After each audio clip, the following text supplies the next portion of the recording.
Sasa leo mtu akakuuliza hivi afya ya akili ni nini? Mwambie hivi, afya ya akili ni vitu hivi vitatu: hisia, fikra na tabia. Yaani vitu vitatu tu.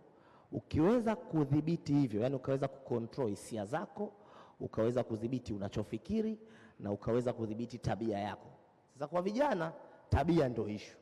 Na nitakuwa very open about it.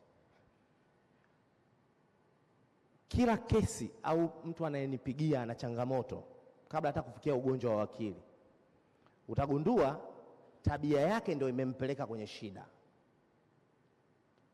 Sasa haya maeneo matatu ambayo nataka tuzungumze, wimbo ambao nimeukumbuka baada ya kupokea simu, umeimbwa na mtu anaitwa Diameter.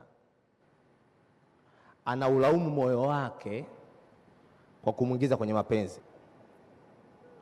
Kwa kuna tabia, kuna unachowaza, alafu kuna hisia. Ndio maana Wakristo wanaambia dhambi ni kwa kuwaza, kwa kunena na kwa kutenda. Sasa naomba niwekee slide, alafu tuone mwanadamu anachanganya vipi kwenye eneo la akili, haswa kijana, ili tusaidiane kwenye eneo hilo kwa hizi dakika 20.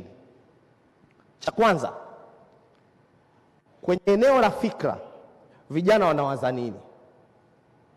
Hilo ndio la kwanza. Cha pili, kama haitakubali naomba unisogezee.